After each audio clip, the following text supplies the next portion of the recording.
E aí, como foram os anos finais do rei Luís XVI?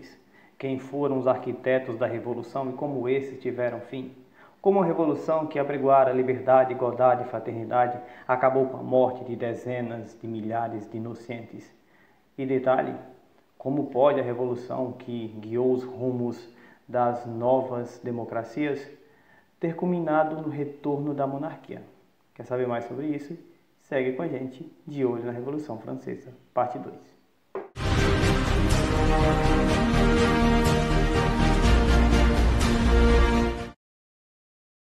No vídeo anterior falamos sobre os antecedentes da Revolução Francesa. Falamos sobre a Declaração dos Direitos do Homem e do Cidadão. Falamos sobre a queda da Bastilha e sobre o Grande Medo. E também sobre a tomada do Palácio de Versalhes e o rei ter sido levado de forma forçada novamente para Paris. O segmento que se dá a essa situação, ele cabe a nós partir de uma discussão bem simples. Quem eram os elementos que formavam o cenário do meio revolucionário? E três grupos, antes mesmo de falar sobre os anos finais de Luís XVI, é importante que nós venhamos a frisar: girondinos, jacobinos e sans-culottes. Na verdade, nós temos, por exemplo, na Assembleia Nacional, a divisão de três estados, três grupos, três partições. Nós tínhamos de um lado os jacobinos, que eram radicais, que eram membros da pequena burguesia, que eram homens que defendiam a república e a morte ao rei. E nós tínhamos os girondinos, faziam parte da alta burguesia, eram pessoas próximas à monarquia, eram pessoas que tinham um poder aquisitivo mais elevado e defendiam reformas bem mais brandas. Para eles, todos os homens são iguais, mas uns são mais iguais que outros. Eram os defensores da monarquia constitucional. E na Assembleia nós tínhamos a planície, o plenário, que parece até um pouco com o nosso Congresso Nacional. Eram aqueles que apoiavam quem estava no poder. Um outro elemento que vale a pena destacar eram os sans-culottes, ou sem-culottes. Faziam parte das camadas populares parisienses, eram mais violentos e agressivos, e serão eles que irão protagonizar alguns dos momentos mais fervorosos e, de certa forma, horrendos do contexto da Revolução no que diz respeito às ações populares. Os sans-culottes têm esse nome dado até pela alta burguesia e os comerciantes. O termo faz referência a calças curtas, que era um pouco parecido com a perspectiva da vestimenta que eles utilizavam. Os anos finais de Luís XVI. Luís XVI foi levado para as Tulherias ainda em 1789. É de lembrar que a sua esposa fazia parte da nobreza austríaca. Então, vários países como Áustria, Espanha, Inglaterra, Rússia, eles não viram com bons olhos o acocho que foi dado ao rei pelo seu próprio povo. E vale lembrar que essas monarquias, esses governos, eram de pessoas que tinham uma proximidade, inclusive sanguínea, eram parentes, eram bem próximos. O que acontece é que o rei vai ser submetido à monarquia constitucional. E o governo francês, ele estará submetido a todas as imposições revolucionárias. O rei vai fingir que faz parte, que adere, que aceita, que entende o movimento revolucionário. Mas por baixo dos panos, ele arquitetava uma saída, ele arquitetava uma tentativa de se livrar dos revolucionários, de fugir da França, organizar exércitos, voltar para casa e retomar o governo. O que acontece é que em 21 de janeiro de 1791, o rei tenta fugir. E ele vai tentar, mas de forma infrutífera. O rei Luís XVI, quando chega em Varennes, fronteira com a Áustria, ele é recapturado e levado de volta a Paris. Não como o monarca, o governante daquele povo, mas como um traidor da revolução. Não se discute mais entre jacobinos e girondinos a manutenção da permanência do rei no cargo, mas os fatos que se seguirão após aquele acontecido.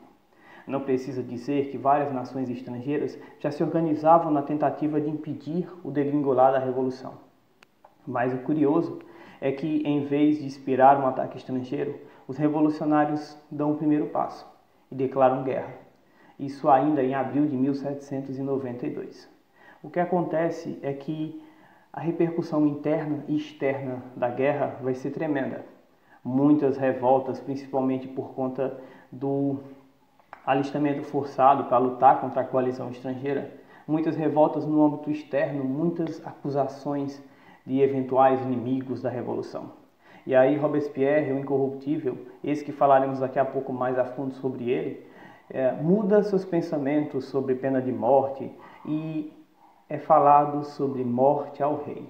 E é dito que o rei precisa morrer para a revolução continuar viva. E o que acontece? Luís XVI, 21 de janeiro de 1793, vai ser condenado à morte. O rei vai para a guilhotina, máquina criada por um médico Guillotin, que em tese dizia-se que era indolor. A mesma máquina que tira a cabeça do grande rei da França, um dos mais poderosos monarcas daquela época, vai tirar a cabeça também dos seus acusadores, dos seus algozes.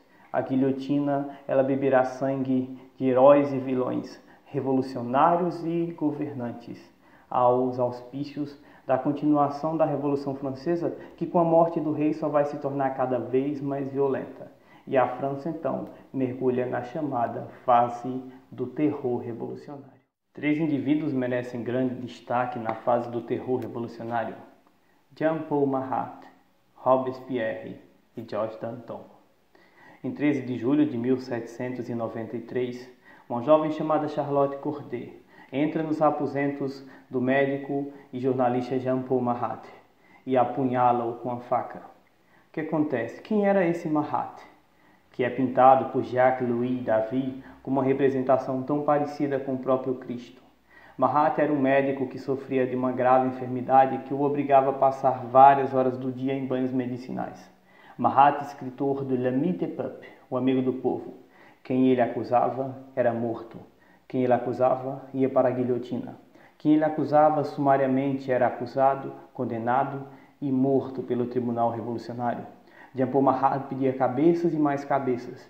E aquela jovem girondina que o matara naquela data fatídica acreditou que ao matar Marat, mataria o sangue e a violência na revolução. Tola menina fez isso e acabou sendo morta na guilhotina pouco tempo depois. Marat, homem, morre. E Marat, santo da revolução, nasce, como São Marat dos revolucionários. Mas outros homens que valem a pena destacar, um deles seria Georges Danton, que aliado de Robespierre, aliado dos jacobinos, fez tanta diferença no curso da Revolução Francesa. Mas Danton, durante o terror revolucionário, faz com que a Convenção Nacional criara o Tribunal Revolucionário, o Comitê da Salvação Pública, liderado pelo próprio Maximilien Robespierre, começa a destoar das ideias do seu então antigo amigo. E Robespierre dá um jeito em Danton. O que acontece? Em 5 de abril de 1794, Georges Danton, que fora sumariamente acusado de crimes de corrupção, foi julgado, condenado e morto na guilhotina. Reza a lenda que esse homem diz que gostaria de morrer somente depois de ver a morte do rato do Robespierre. E também fala que a revolução não apagará o seu nome e que não morre envergonhado, porque sabe do seu nome, do seu símbolo e do peso que ele tivera para a própria Revolução Francesa. Assim morre Georges Danton, dos arquitetos da Revolução, e Robespierre continua a pedir cabeças e mais cabeças. Os revolucionários franceses trataram de expurgar todos os elementos que eram pertencentes ao antigo regime. Vale lembrar, eles alteraram o calendário francês para um calendário revolucionário. Alteraram os nomes de ruas. Termos como Mademoiselle ou Monsieur foram substituídos por cidadão ou cidadã. Mas a maior pancada, o maior baque foi em relação à igreja. A Igreja Católica foi perseguida e eliminada na França. O culto ao Deus cristão foi substituído pelo culto à razão.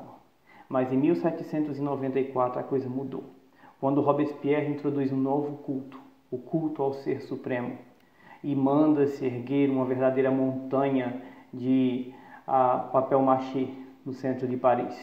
E de dentro emerge, vestido com a toga, como se fosse a própria divindade, ninguém menos que o próprio Maximilien Robespierre. Muitos de seus partidários, homens próximos a ele, temiam que aquele homem, e já tinham certa ideia de que ele já tinha pirado da batatinha, quanto mais mortes, mais pedidos por cabeças.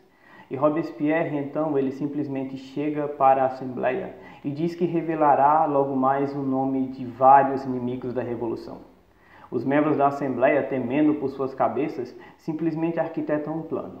E Robespierre, quando chega à Assembleia, ele vai ser calado, silenciado pelos demais membros que votarão pelas acusações contra a sua pessoa. Maximilien Robespierre será preso junto com seus subordinados mais próximos.